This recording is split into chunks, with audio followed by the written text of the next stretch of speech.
All right, we are live. It is March 15th. Corporate taxes are due today. If you have not done your homework, you're late. It is an epic day in Austin, Texas. It is 68 degrees, very nice.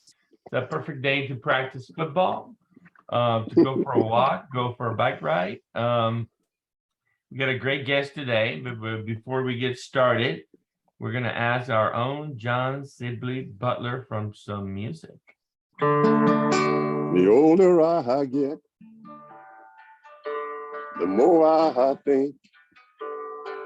You only live in a minute, better live while you're in it, cause it's gone in a blink. And the older I get, the truer it is. It's the people you love, not the money and stuff that makes you rich. And if they found a fountain of youth, I wouldn't drop a drink, and that's the truth. Funny how it feels that I'm just getting to my best years yet. And the older I get, the fewer friends I have. But you don't need a lot, and the ones that you got always got your back. And the older I get, the better I am. And knowing when to give and knowing when not to give a damn. And if they found a fountain of youth, I wouldn't drop a drink, and that's the truth. Funny how it feels, I'm just getting to my best years yet. And the older I get. All right. Well done, Johnny. Thank you, sir. That's a new one. That's a new one for me. How are you today? I am just fine. We're in the midst here of South by Southwest. Now I've been going to events. We had a great event with Ingrid Vanderbilt, who sold our company. We had a great party at the Three Forks down in Austin. Yeah, that's what we do in Austin, sell companies and do great things. And just in the middle of all of that, of course, we had the belly upping of the Silicon Bank, which we have everybody has been talking about. Not so much just talking about, but assessing the total impact. As you know, when the Silicon Bank went under, its distinguished characteristics, unlike other banks, was that, it did lend money to startups. But more importantly, only about a few percentage of the money was insured by the FDIC. And of course, people had millions and millions and millions of dollars in the bank. So when the bank went belly up, it certainly caused an interesting kind of situation in the startup world. I think the biggest impact would be, of course, you had New York, and you have Austin, and you have Israel also. We've done a lot of great stuff with Israel, and I think Israel will also be impacted by that. And then, of course, we're back to the real economy of goods and service and the other economy of money and credit. What does the stock market mean? What does it all mean when we try to get, quote, inflation under control? What are people doing? As they raise the interest rates, people are moving their money from short-term investments to long-term investments as the interest rates and banks go up. So economically, we are in an interesting place. And so now, when you look at everything and ask, what does it mean for the future? There's still lots of startups in America. America is still the place to do great things, as we can look at all of the people that are trying to come to America, start enterprises, and to improve their way of life. It's a great day in Austin, Texas. There's a lot going on, and I will be doing South by Southwest in the morning and tomorrow night as people come here and figure out the great tragedies of life and how to solve those tragedies, especially in the business world and with technology. Yeah, I wanna add to that, Johnny, real quick before I keep going around the circle. That the other casualty, Signature Bank, so Silicon Valley Bank went under on Friday.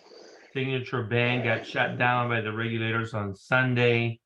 It's really interesting. We had an officer from Signature Bank at Digital 360 Summit in 2019, and they were at the time touting the fact that they were behind a transactive energy deployment that was using Power Ledger technology and American PowerNet.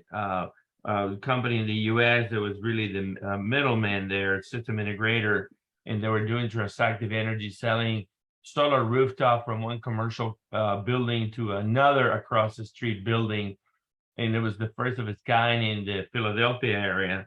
And Signature Bank was the bank behind that transaction because it was using blockchain and what have you. And you know, this Signature Bank got upside down primarily as a leftover from the challenges around FTX. The stock plummeted 40% in one day, and they got you know, creamed. And anyway, it's interesting times, but I just wanted to, you know, kind of share those facts there. Llewellyn King, how are you, sir? I am very well, but I feel that the financial system is less so. Once again, we're going to hear, we're going to learn that there was a cowboy atmosphere in the financial system, that the people who were denouncing regulation are now the people benefiting from regulation. And I think long-term, unless we allow some institutions to fail, they will continue to behave irresponsibly. It's called moral hazard. And the speed with which the administration has rushed in to support deposits in the Silicon Bank above the insured limit of 250 is really quite startling, because it is de facto another statement that they're too big to fail, ergo it doesn't matter. And we now have a new worry on the horizon, which is the Swiss situation, where one of Switzerland's largest banks may fail. That is blamed on accounting irregularities. We know what accounting irregularities amount to. Somebody has been doing something that is not strictly illegal. So we're going to have a new look at the financial system. We're going to have probably a more regulation, which seems to be needed. Certainly there was every evidence that we needed to regulate the Bitcoin world, and we didn't. It somehow, it seems to me I don't know what the time space is, maybe 15 years, some geniuses come up with the idea that the old rules don't work, and that there's a new economy which is immune to ancient failures. And of course, then we replicate the ancient failures with astounding fidelity. So it's going to be a bumpy time. And those of us who have some money, a little bit of retirement money, are not deeply happy. Yeah. Well, let me just say this for my colleague. You know, my heroes have always been cowboys, as Willie would say. But you know, when you don't regulate yourself, these kinds of things happen. And you're right. You know, because I was with had a president appointment from President Bush during the other fiasco that we had when we, you know, too big to fail and et cetera. But let me just say this. I think that you know, if you look at NASDAQ, we created NASDAQ with a cowboy mentality. And if you look at what happens when people don't regulate themselves, it's just like, why do we have crime? Because people should police themselves. Then what happens, of course, is that they had invested heavily in bonds and stocks both went south this year. So so it was their fault. You're right, Llewellyn, that they were doing it. Somebody should have been there to regulate them and to say that, look, here's the deal. You know, if bonds are going south and stocks are going south, how do you recover from that long-term investment? And of course, when they needed some money, then they could not go to the bonds market because it was always down too. But you're right. I think that every now and then, because of the mathematics that we have, which does not have human behavior in it, and as long as we depend on financial models without human behavior, we will always have financial kinds of crisis. So again, my distinguished colleague from the Northeast is correct as we assess which we are, but it is the cowboy mentality that has made America great. I just want to correct him on that process. No, it's been creativity that has made America great. The exploitation of the opportunities by capitalists has not always been created. Thank you, sir. Yeah. So let me set the stage, given a lot of things going on, the war and stuff, but John Reynolds, we have you here today, and I'm gonna say hi to you in a second. Just reminding the audience that we really go deep into digital transformations, and track very well the things that are going on digitalization, decentralization, decarbonization, focus primarily on smart cities, smart utilities, energy, water, wastewater, gas, and smart buildings and infrastructure transformations, including things like, transportation, horizontal and vertical transportation, and all kinds of enabling technologies for that, networks, sensors, and software. So John Reynolds, welcome to the show. Hello, sir. Hello, hello, how are you? Good, good, good. So, for those of you that don't know much about John, John is the president of Agile Fractal Grid, and he'll tell us more about what he's up to for the next 50 minutes or so.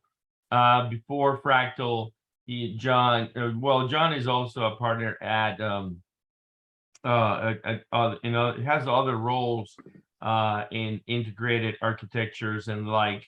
But before all this, he was a partner at Stratum Broadband and director of financial industry at Incoterm Honeywell.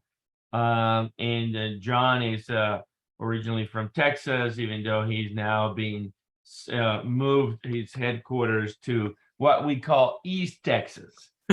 He's way up there in the peninsula near Llewellyn King, who is also in East Texas. So John Reynolds, tell us what is Agile Fractal Grid and what are you up to, sir? Well, it's been around for a little while. The interesting beginnings of what this was all about began with an innocent call from Intel wanting some help relative to defending the Defense Communication Network against hacking. And it was pretty severe as far as what was going on. So we worked with them for a while. And this is about 10 years ago, and we came to the conclusion that the bigger problem was the power grid. It wasn't going to be the Defense Communication Network. So they changed our assignment, and we started working on this. We got introduced in the non-regulated side of what's going on with electric cooperatives at a period of time. And we'd done a lot of work there. That's where I met Andre in the first place, as far as what's going on. And we worked with Craig Miller at the National Rural Electric Cooperatives. He had come up with this concept of distributed energy arrangements. He called it the Agile Fractal Grid. It was based on Einstein's theory of biomimicry as far as adding some real resiliency to what was going on with the power grid. And that was in the days before distributed energy was really a popular topic to talk about. So he'd asked us to create a company to implement his plan for decentralization, which is how we came into being in the first place. And we've been working in that area quite a bit. And it's taken us from the rural parts of the United States, where you're free to do most anything that you want to do, to certain large cities. And we also did a lot of work with the Department of Defense on this relative to the distributed computing arrangements, because of the department's desire to get off of the power grid, just because of some of the mission critical kinds of things that were going on. So we worked a lot in that area. But about the time that we were getting ready to do all this stuff, we got introduced to the fact that scalability and expansion was the most important thing, because you could do a very fine science experiment and prove something really good. That's not really going to do us much good as far as what the problem is. So the real problem is, how do you expand quickly in this environment that we're in? So we've put together a lot of arrangements on that. We joined the Digital Twin Consortium, and much to my amazement, they put me in charge of all things energy relative to the worldwide arrangements as far as what's going on. They also have recently put me in charge of all things telecommunications throughout the world, because the two kind of go hand in hand, the whole energy business and the telecommunications industry. So I chair those activities. I also run the regional operation here in the United States, as far as what's going is specialized by country as far as different things that may be peculiar to one area or not another. So I run the regional branch operation for them, and we've come up with an approach called the mass customization system, or the mass customization network, to be precise. And it's a way to design your own arrangements and not hurt yourself, because all the parts integrate as far as what's going on. But the digital twin aspect goes into construction and deployment activities. There's about 9 levels you go through as far as the deployment of these things, from planning all through the rest of the arrangements.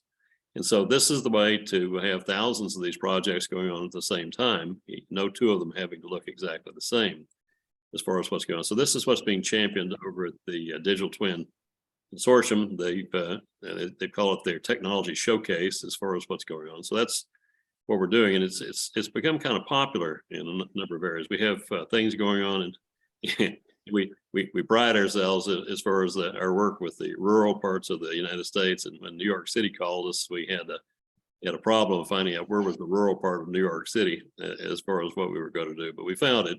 It's called Brooklyn. It's right across the river from Manhattan. You'll see it over there. But we have a number of projects that are kind of inspired by all of this arrangement. And there's one other aspect of this that I need to tell you about. It's not just a technology kind of thing.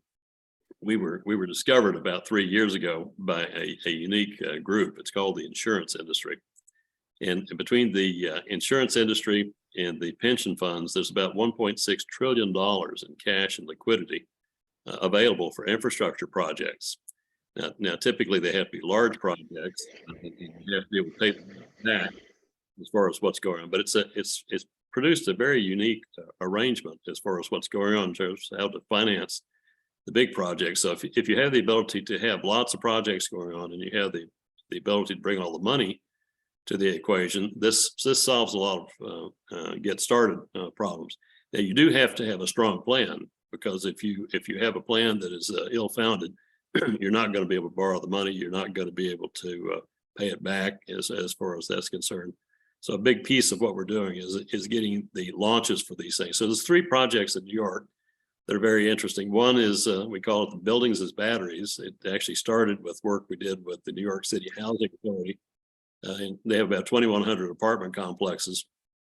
And with one of the approaches that has come up with some of our partners, those buildings can not only be refurbished, and they need to be refurbished badly, but they turn into nodes on the power grid if you use them in clusters as far as what's going on. So they become miniature virtual power plants with this particular plan. So that was one that kind of caught everybody's eye. And then the electric vehicle charging arrangements hit with all the recent legislation to turn all school buses electric by 2035 and this sort of thing, which is really good for politicians to do something that's historic.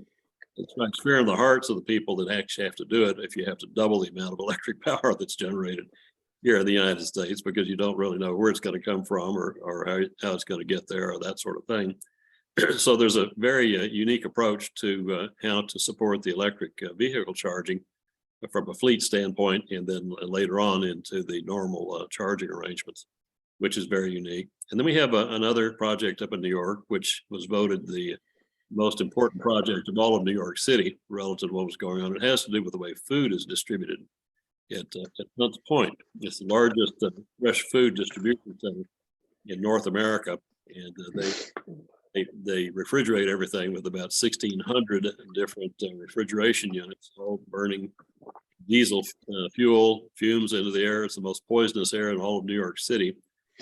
They came to us and they asked us to help. And as a matter of fact, I'm going to be there tomorrow to work this out. But we're going to change the hydrogen, and we're also going to make it a very large electric distribution point as far as the ability to generate power on a distributed basis was, of course, what's going on. So watch how this develops. This will be pretty cool to see. It'll take a couple of years to do it, but it's going to be pretty famous. So anyhow, we do all the stuff in New York. I've talked to people about what's going on in New York City, and we got a call from another group that's a member of the Digital Twin Consortium it's called Los Angeles for those of you who are what's on the western side of the Hudson River. It's one of those communities on the western side of the Hudson River. And so we're working with Orange County, and we're working through a planning cycle with them. They're going to be very big relative to municipal and city and county arrangements, because they're very good out there. They have implemented all kinds of things already, and they're very strong in digital twin arrangements. It's a big place, and so we're going to be working with them.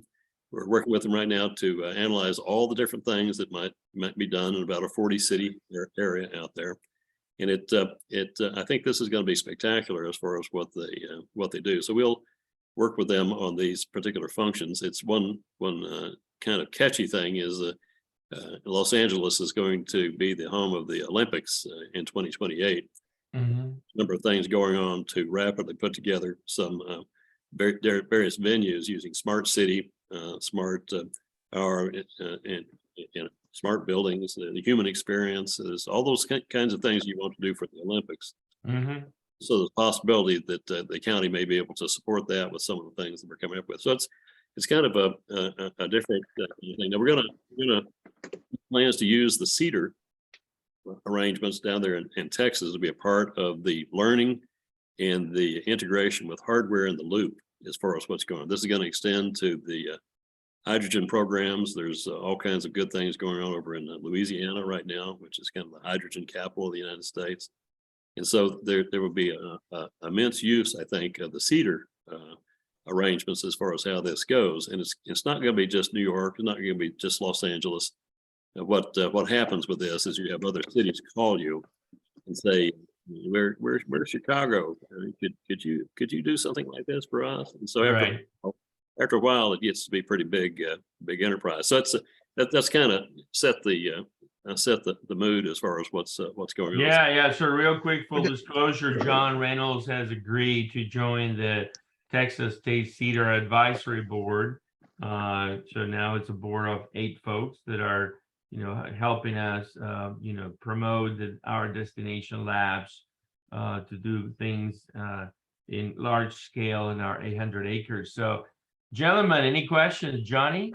Yes, John, I was very interesting, John. I've spent the last 6 years or so reading all the stuff on grid modernization, looking at all the trends that come out of Washington, D.C. And I want to talk about not the big highways. I want to talk about the grid edge, And my question has to do with the local, what you would call probably the local utilities, and how they need to be reimbursed with all of the technologies that's changing.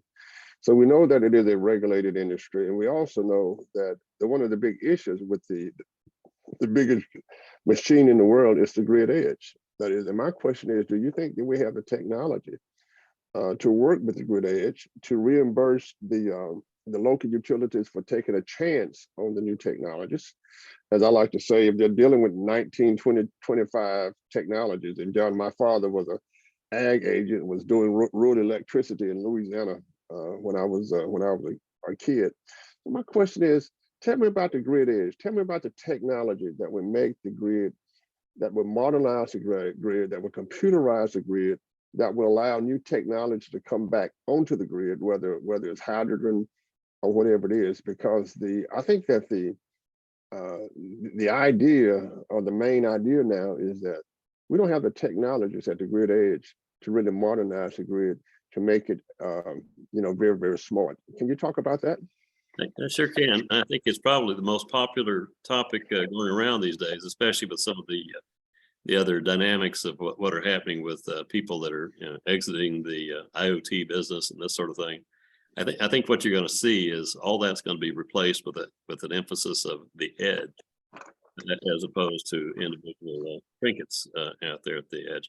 But if you look at what's going on with what we're doing, the basic fractal is kind of a pattern, if you will, of nature as far as what's in it. And what's in it is the ability to generate your own power, but it also has to be able to handle very high speed communications because of how the parts have to work with each other. which means it has to have computing going on. It's small, but it's more than a toy as far as going on at the edge. And it also has to have a cybersecurity enclave. We had to do that for the Department of Defense as far as what was going on. So these four things make up a fractal, and it can be small, medium, or large as far as whatever you're trying to do. But what's happening right now is the telecommunications industry is going through a bit of a revolution that is not really part of what you would read in the Wall Street Journal or that sort of thing. But they're introducing the concept called the edge cloud. Now, this is all standardized down to a certain point. There's about 5 tiers as far as what's going, but you have to put computing into the communication network in order to make it work. And so as you go through and do this, we've run a very famous project that was demonstrated in Copenhagen last October for the Telemanagement Forum. It's called the MEC, the Multi-Access Edge Computing Facility. And it's where you put these little guys out at the edge, but they're not little guys anymore. What's going on is you have ferocious computing power. We have Dell Technologies as one of our partners on this. We have Microsoft working very closely. AWS is working very closely. But you create an edge cloud, if you will, and you run it as if it were a real machine, but it's a little guy. It's out there. Now, what's happening is you're using this for the power grid to be able to control the kinds of things that you need to do as far as a virtual power plant, do frequency regulation. There's about 10 different areas of services that you can run out there if you have the ability to do this sort of thing. But the other thing, if you look at the rural parts of the country, what they want, if you're speaking to the board of directors of a rural co-op, the important thing is to be talking to them about something they understand and something they really want.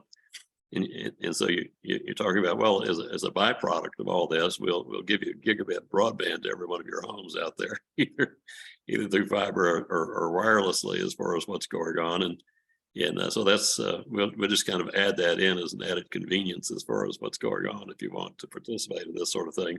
Generally, what happens is it's usually the chairman of the board that speaks first and says, "Well, John, this sounds like this could be very risky to have all of this new technology out here.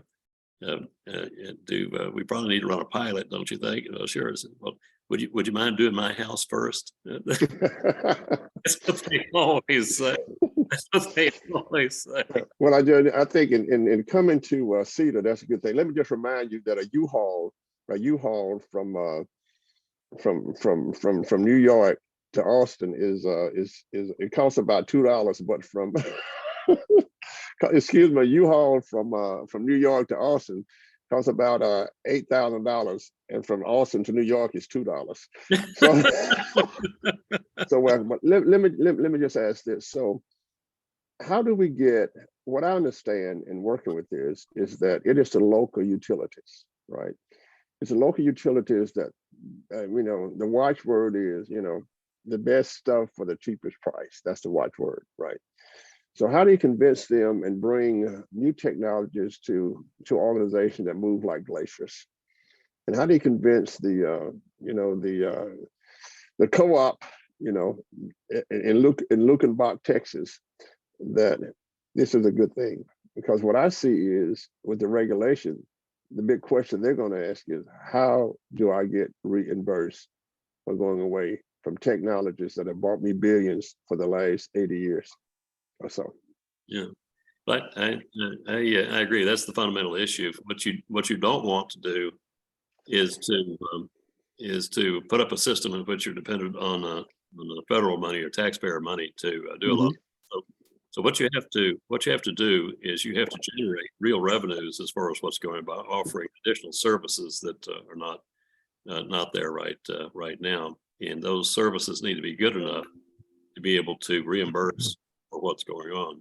What we really need, I mean, if we speculate on where this is going, if we look at the industry right now, you have this concept of the municipal utility, and the municipal utility is a very fine thing. Is a couple of thousand of them as far as what's going on, and the real reason the municipal utility is there is not to provide electricity to their constituents. That's of course what they do, but the real reason it's there is because it generates money. it generates money for them to operate as far as what's going on, so they don't have to raise the taxes as far as what's going on. So there's an aspect of what's going on here in which you can have an arrangement in which it's either a hybrid type of arrangement or cooperative or that sort of thing, where you're doing some of the stuff behind the meter as far as generating power and that sort of thing. But if you can work out the arrangements here so that it actually generates money and it becomes very, very important to the people that live in each one of these different areas, then you have the basis for doing something new. Now, you're not going to do this everywhere because the adoption curve is going to be in place, and you're going to find about 2 or 3% will do these kinds of things, and then after it gets going, there's about 12 to 13% will follow next for other reasons. But as it gets going, you'll have to explain it less because you just point to other people that are doing it as far as what's going on. So that's probably good. We had a lot of experience with Texas utilities, the cooperatives down there, very, very fine, but you're right, they have a very dedicated mindset as far as what's going to happen. And so this has to be introduced in a rather graceful way. Llewellyn? Well, this is extremely interesting to me. I'm planning to do a United States Energy Association virtual press briefing, which is something I do on distributed generation at the end of the month. Because in talking to utilities, which is something else I do, I find there's enormous enthusiasm about DER. In fact, as they look to the future and they see a gulf opening up between expectations between now and 2050 and reality between now and 2050, they're looking to DER to be a substantial source of power in that time. And as an observation, I also find that the rural electric cooperatives tend to be a little more creative than, in fact, the other two constituents, who are the investor-owns and the munis. The munis being somewhat held back by the political ownership, and the investor-owned by the disinclination to offend Wall Street. And this is a problem. But I find a lot of enthusiasm in the rural electorates to turn to distributed energy resources across the board. How effective, John, do you think that will be? What percentage of our power in 20 years will be coming during a peak from DER? Because it's during a peak that we look to DER to be fully implemented. But I think that we have to also consider some of the dynamics of what's going on in the industry right now relative to the effect of the electric vehicle charging and the like. Current forecasts of people who are really into this say that we're going to have to be able to double the amount of power generated. Now, the problem comes with the utilities saying, well, okay, to stay in line with what's going on, we're not ever going to build any more power plants. And so if you have to simultaneously double the amount of power that you're producing and also not build any more power plants, the question comes up, where is this going to come from? So as the demand goes up, as far as what's going on, if you have the capability of deploying with some degree of speed and high quality as far as what's going on, I think an awful lot of it's going to be done. If you talk to Con Ed in New York City, fully half of their power is going to come from green developments that come from other sources as far as what's going to happen. So it will begin taking shape, even though it's not what you would see from the historical past. But I think the rural electric co-ops, if they do this well, if they follow the NRECA plan as far as what's going on, they could be immense providers, but they have to have the techniques out there in terms of what's going on to actually generate these kinds of things. They also need to have a number of other things that have some sophistication in them as far as being able to operate as virtual power plants out there. So I think a bunch will do it, even though looking historically, you would say this is going to be tough. There's only a handful of them doing this sort of thing. But I think just because of the demand, it's going to welcome them with open arms. What about regulatory hurdles, John?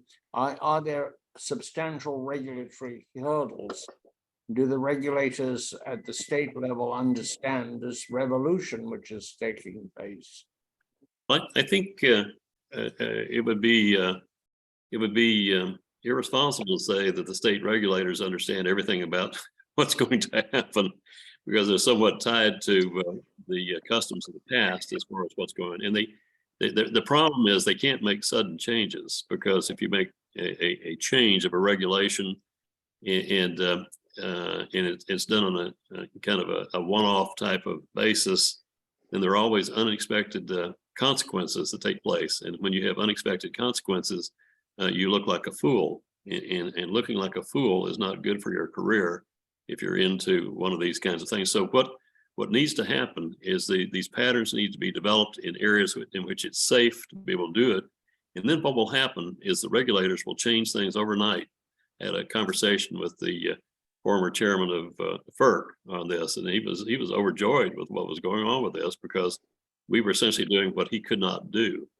And he's told me at a Go15 meeting that if you get this working, what we'll do is we'll put heaven and earth to change the regulations overnight. Do it because this is a safe way to be able to migrate the regulations without the unexpected consequences of syndrome. Let me add some color to the conversation. So again, 3,300 electric utilities, 900 co-ops, 2,000 utilities owned by cities like Austin, Orlando, Seattle, LA, so on and so on. And then the rest are investor-owned utilities, sort of the big boys, the Florida Power and Light, San Diego Gas and Electric, Southern California Edison, PG&E, American Electric Power, Xcel Energy, National Grid, and the like. And all these utilities know what's going on, and the big challenge is the business model. You know, when I ran Austin Energy from 2003 to 2010 and built the first smart grid in the world and unleash all this, you know, the challenge was that will the regulators change the rules of the game so the utilities can get recovery for selling less kilowatt hours and actually managing infrastructure that is not theirs, because what needs to happen is basically the grid needs to be, you know, going through a transformation with the gig economy. We need to do an Uberization of the infrastructure that talks to the grid on the commercial, industrial, residential sector, and then connect that back to the grid. Easier said than done. But the number that is really interesting that John brought up, we have been sounding the alarm forever on this for the audience again, is that if we take the cars in Texas, 22 million, and we put 100 kilowatt hour batteries on each, that would be 2,200 gigawatt hours needed to charge them all at the same time. Now, we all know that they don't charge at the same time. They need to be scheduled. They don't charge every day. But the current grid in Texas is only 80 gigawatts. And if all the cars in Texas were electric, that would be 2,200 gigawatts. So the new generation needed is a number between 80 and 2,200. Pick the number, whatever number you want to pick. It's a lot more than 80. And the question becomes, where is that power going to come from? And how is that going to be balanced and managed in real time? Yeah, let me just say this, John. Let me say, and you're right, Andreas. It's pretty interesting. But let's take a model, and just for matters of exposition, let's presume that the grid is where computers were 60 years ago. Okay, Andreas had his own spreadsheet. Llewellyn had his own software. Everybody was doing something differently, and then all of a sudden, maybe Microsoft, maybe Apple, put us all together on Office. So all of a sudden, everybody's connected together, but it also brings in, as you know, John, you know, issues of internet security. So we do have a model, and that is the model is how computers are tied together now. Mm-hmm. Now, of course, we just plug them in. They're not as robust as automobiles. But we do have a model of when everything is connected. So when we have from the grid, from the big wires to the grid end, to the grid edge, and we're talking about the smart grid, we are connected. So it means that we got to learn how to manage all of this connectivity, just as Microsoft might manage all of the connectivity and try to keep us safe, right, from invasion of our computers. So John, if we took the computers as a model, where we are today with computers, look at all the problems of security, what lessons do we learn going forward with the grid? Would you agree with that analogy? Well, I sure would. That was the whole reason we were called in the first place, as far as the situation. at the time or thereafter, we had detected that the Russians had put the weaponization into about 1/4 of all the substations in the United States that they'd done in their practice drill they did over in the Ukraine some years ago. And so this is the grounds for the alarm. Now, of course, the general public doesn't understand what the implications are of this, but the reality is that they pushed the button at that time before anything had been done. Probably within a year, less than 10% of the people would still be alive in the United States. So it was much worse than a nuclear attack. So it's a very serious business, even though it's technical, and people who are not technical can't discuss it. But it's as technical as a nuclear bomb is, as far as so. As you go through and you study this, and there've been various activities that have gone on that have consolidated a lot of the good thinking for the last 20 years as far as what is the real problem. There's about 7 or 8 different categories of things that you absolutely must take care of if you have operational technology that's actually being operated. It's like it's having barn doors. If you have 7 barn doors and you put a lock on 3 of them, how long is it going to take for somebody to get into the what's going on? You have to lock them all. And so there's a fundamental thing, and it's well documented as far as what's going on, but you need to be able to implement in these edge computers that we're talking about this same security fabric that we're talking about. It's been standardized at the OMG and other places in years past, but you have to do this. And as you do it, you need to maintain that segregation between what is the internet, where it's the Wild West as far as what's going on and what you're doing for the operational technology. Now you can do that now. People have called it air gap because that's something that's a term that people can visualize, but it's not air gapped at all. It's the same wires. It's just separate as far as the way the communications actually runs as far as what's going on. So we must not only separate the operational technology from the internet, but we also must segregate it on a per tenant basis, because just because your operational technology, you'll have 3 or 4 other groups that are running there, and each one could have problems.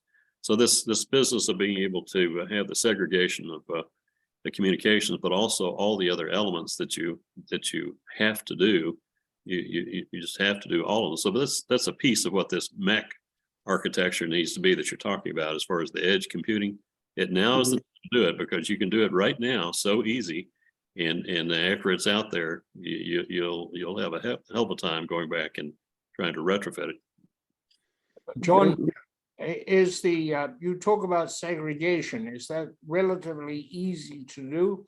Or it seems to me that it might be very difficult to accomplish because people won't take the need for segregation of their operating system seriously enough.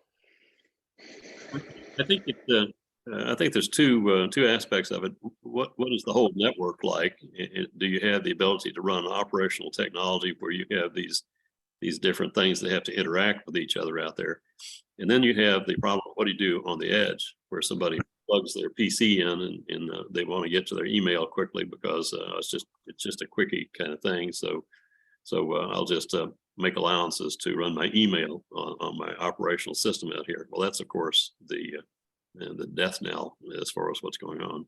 A follow-up question. It seems to me that the critical thing to make the virtual power plant work quickly and effectively and encourage the public to participate is that you have to have a system of compensation that is clear and people know where they can get some feedback. If Andres takes his F-150 Lightning pickup truck and plugs it in, he wants to know how much money. He's got a little scam plan where he's going to charge it up at the university and he's going to sell the power to the utility later. I don't think that's really going to work unless he wants to meet the FBI one-on-one. However, you've got to have an incentive, and it's got to be a clearly defined incentive. Some vague give back in the bill is not going to encourage people to say, hey, we could make $5 if we did X now. I think so. This is a matter of not so much can you do it, but it's how do you do it, and how does the learning take place where people know that they can actually do it. I think that's a key thing that we need to do as part of what the Tech Utopia business is all about at the beginning, teaching what these kinds of things might be. But there's about 10 different areas that are good candidates. But as you get into it, you have to be skilled in the financial arrangements. I mean, in a power utility, probably the most respected person in the power utility is not the CEO, it's the guy that runs the trading desk as far as what's going on. That's where all the brains have to be as far as what's happening. John, we have a question that is an interesting question, and maybe you can elaborate in the answer specifically on some of the key projects you're aware of, but perhaps also, why you're so keen on Texas State Cedar and the 14 labs, 800 acres that I'm building, and our 64 megawatt solar farm and everything else. The question is the following: is there a commercial pilot that will include a complete ecosystem that can teach people what they need to learn using real use cases associated with creative innovations in hydrogen fuels, turbines, and the like, and other things? So I think well, there's kind of multiple parts to that question that you had. One of our interests here, we put a lot of this stuff together and you want to get participation of others to be able to support these kinds of things. We placed a call to NREL to see if we might use their facilities, and it was kind of a surprising result we got from them. They do technology research out there. They don't do implementation of production systems. A lot of them used to work at Intel, so it was like just a family outing having this conversation with them out there. They said, but you, on the other hand, you're planning on actually implementing these things in real life. The White House has been out here and they've been all over us as far as how to expedite things. So here's our deal. You can we'll make this a very attractive operation out here available to you, but we're going to have to operate as a subcontractor to you because you don't have the same rules we have as far as what's going on. So you can do some good things. So anyhow, that was the way we started. I was like, oh, this is going to be great. But then at Cedar, you're doing this for implementation purposes. You're not really experimenting with technology. You're creating, and this is kind of the other side of the brain. This is an integration story. Whereas how the solution is actually delivered, not how some technology was invented. So as I understand, NREL is going to be working with you out there for the same reasons. And so we want to do that, but what we want to do is we want to create this learning at the edge. We call it federated learning. And so like in Orange County, for instance, out in California, they have some spectacular things they're going to do out there from an education standpoint. But what our advice to them is they need to connect to Cedar because you have the facilities to be able to do. So you want to be able to learn how to do things so you can plan locally what you want to do, but use the facilities because you're not going to find another group of different arrangements that's offer the different patterns that you can use and pick and choose as far as what's going to happen. So I would say there's no real single company out there that you go to. What you want to do is you want to create hundreds of locations that are using the Cedar facilities, but they're planning locally because every situation is different, and when you let the people who live there do the planning, they own it, and they will defend it to the death as far as what's going on. So this learning aspect is as much a part of the problem as anything else. And we would welcome that at the university. That's one of the main reasons why we're investing so much, putting the 100 acres, building the 14 labs, and becoming a national destination and perhaps an international destination. We got universities from Mexico, Switzerland, Germany, Spain, Brazil joining, in Venezuela, and all kinds of places coming over and partnering with us because they see this playground that we have built as the ultimate panacea for having a place where to try it, at scale. Yep. Right. And John, the other thing is you've got to change this, as we said in Vietnam, you got to change this helicopter where it's high. You got to change this thing at 40,000 feet, because when I turn on my lights, I don't want somebody telling me, well, somebody's down the seat and messing around with what's going on. So my question is as you plan the experiments, as I called them when I was director of the IC4 Institute, and we look at how highways are built, we look at the great information that we have on airplanes and disasters. How do you change these engines at 40,000 square feet Well, and make sure that the customer's lights are always on? but I think that was one of Craig Miller's messages in the very first place on this, as far as why you use this biomimicry approach to do this. It's been around for about 4.5 billion years, and it's you know, whatever is derived from it can't be all that bad if it's existed. It's a matter of looking at it and making sure that you're adopting the same pattern that nature is doing. So that's what's going to win as far as, and so this whole fractal business, it's just right out of the biology lab as far as exactly how the divisions need to go. But what you want to be able to do, which is a little bit different than your grandmother's PC as far as what's going on. It makes a difference if it goes out. Of course, if you're in the military, this is pretty paramount also as far as what's going on. So you want to be able to change the system while it's running. And if you buy books on Amazon right now, you ask yourself, when was the last time I was really handicapped because Amazon wasn't working? Well, probably very rarely, if ever. They have a whole new release every 9 minutes of their entire system. A whole new release goes in, and you don't see it because of the new techniques as far as being able to implement this. So you need to design what's going on so that it can be modified safely, securely as far as what's going on, but be modified while it's running. And that's not everything. It's just the mission critical part. And you can do that. It's you do it every day. It's just a matter of adopting it for what we're doing here. John, this is a slightly philosophical question, but can you design a complex system? I can get into my automobile and drive down to Texas, and all the way down, I can get gasoline, guaranteed price. I can pay for it electronically. But those are systems that have evolved. They have not been planned and designed, and they work extraordinarily well. The 3,300 utilities we have are interconnected, and they integrate together astoundingly well, considering how many there are and how diverse they are. Can we now say you have to be more organized than you have in the past?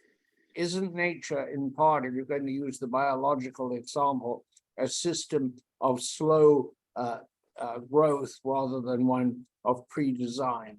Well, I think so. If you look at the speed with which the coronavirus moved from its origins over in the suspected place, how long it took to spread throughout the world, it was fairly dramatic. And there was no centralized mission control plan that was micromanaging each thing that went on. No, you can move very fast with this, but you have to set it up so that it actually can operate in this decentralized and highly simplified fashion where you can make your decisions at the edges. The whole deal here is to how to delegate enough responsibility to make the decisions at the edges for this kind of thing. We learned that in the military. We learned it in Afghanistan. It's a very popular topic as far as how you actually get things done now in this network world that we live in. Do we need a totally separate communication system in the utilities, absolutely divorced from the internet? I don't think so. When you use the term internet, that's a word. And when you look at physically what it actually means, there's various physical aspects, there's logical aspects, there's cognitive aspects of what's actually going on. And so you can share the same wires, you can share the same poles. And so it's more a matter of looking at this logically as far as how it's all set up so that you can segregate things and do it your own way as far as what's going to happen without having to do things like the internet does. And this is straightforward. It takes more than a Saturday afternoon to learn how to do it, but you have to use the contemporary techniques for this separation. And you do not have to go through and wholesale change everything that's out there. That's not a good plan. You want to be able to implement this with a lot of structures out there. You want to add to it in new ways, but I don't think there's any way you're going to be able to change what's been put together over the last 50 years out there. Yeah, John, in that light, we know that a social network, a biological network, and a physical network, when drawn out, they all look the same. When I refer to this as social physics. And as these disciplines are coming together, so therefore disease will spread just like information. And when you draw them out, they all look the same. So when you do that, then you can segregate those kind of things that need to be there and those kind of things that don't need to be there. And Richard Penland, my MIT good buddy, wrote a book on social physics where he really lays all of that kind of information out. So I love what you're doing. I think that the grid edge will still be a problem. I think that getting people to understand what's going on. Look, if I'm making $1 billion a year on 1920 technology, come on, why should I change? Right. And so I think but I really like it. I like the research part of it. I have been involved with the grid and looking at it for the last 6 years and trying to come up with some kinds of solution with another entrepreneur. Well, we are definitely looking forward to the role that Texas State Cedar can play in answering a lot of these questions about real-time communications, segregated network share infrastructure. How do you organize this? How do you build it out and run it at scale?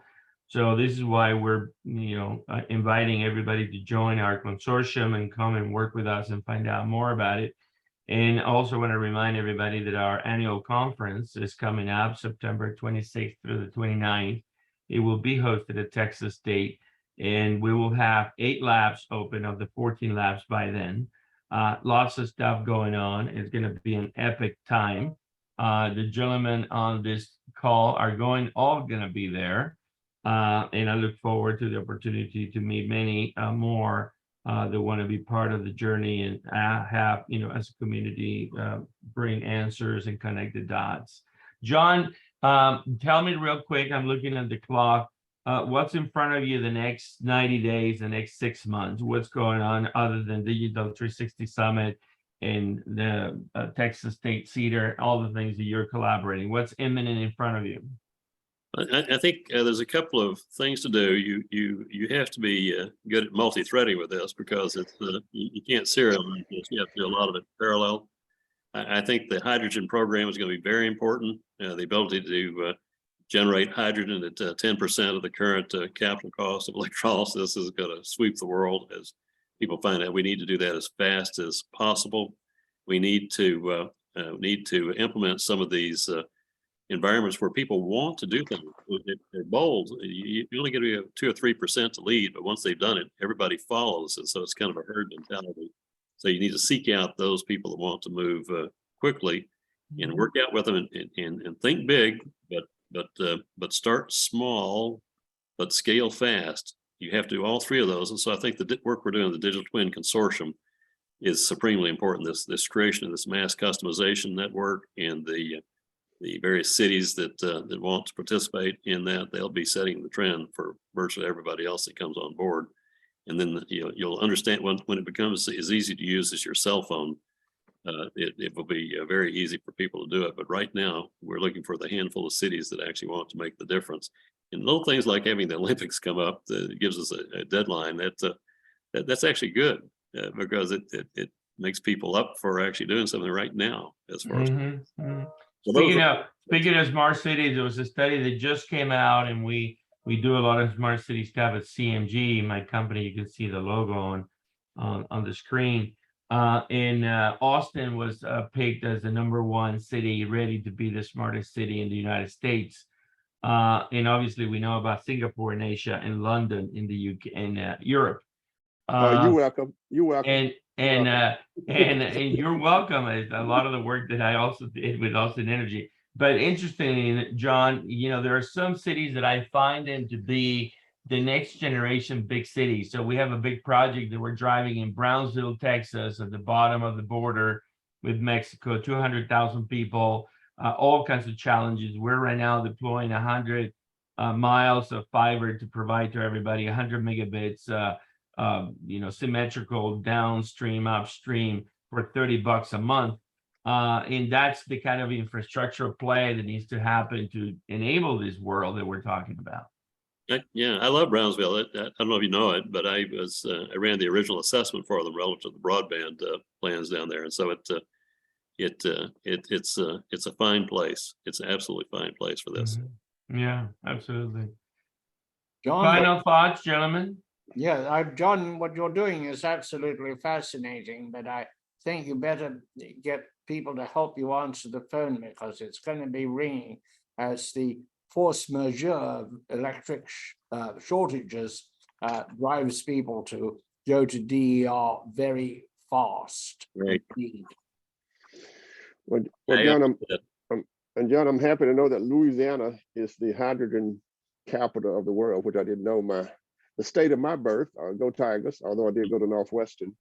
But let me say what you're doing is very, very interesting to me. And I see you haven't lost your Texas spirit of doing good things. But I will say this, when you try to enter the Republic of Texas again, we will question your sanity as why you not come here and why you could live up there so long. We cannot understand that kinds of things. But certainly, I'm really, really interested in the measurements. I'm really, really interested in how the different disciplines come together, you know, how they come together to form solutions and how patterns themselves really allow us to move forward. And I think this is how biology is going. This is how sociology is going. This is how chemistry is going.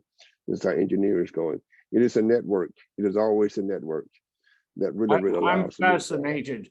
fascinated to hear about the hydrogen in Louisiana, and a little depressed to hear about the hot air from Texas. Louisiana, I think they generate about 30% of all the hydrogen in the United States. You say, well, how did that happen? Well, it's happened over the last 50 years because of the oil and gas industry, the big port, the NASA facility down there, where hydrogen has been used for spaceships for a long time as far as what's going on. So you find so that's probably going to be kind of the hub of a lot of stuff going on down there, just because they already got the infrastructure, they got the pipelines, they got the language. So I think you'll find that good. So what we want to do is we want to connect Louisiana with Texas, so the CEDAR arrangements can become have the advantage of the hydrogen arrangements in addition to all the other good stuff. That's the plan. Yep. Well, no problem. You know, I think we are connected. With me being a good Louisiana boy, I have to fly home just to get some good food sometimes. There we go. But I will inform. I'm on the foundation board at LSU, my undergraduate school, and if you ever want to see or stop watching high school football up there and want to see a great football game, I take you to Tiger Stadium in Baton Rouge. Because LSU is right in the middle of this. LSU is right in the middle of it. That's right. President Tate is a great guy, and he's doing great things. Yep. So, but I really enjoy it because you're really forward looking, you know, because we have to create the future in the present. And I think that you're doing that. And I think this is one of the biggest machines in the world. So I want to congratulate you on what you're doing and continue the great thing. But I'm disappointed that you left Texas to go free. I just don't understand that. If I had been drafted, I would never left Texas.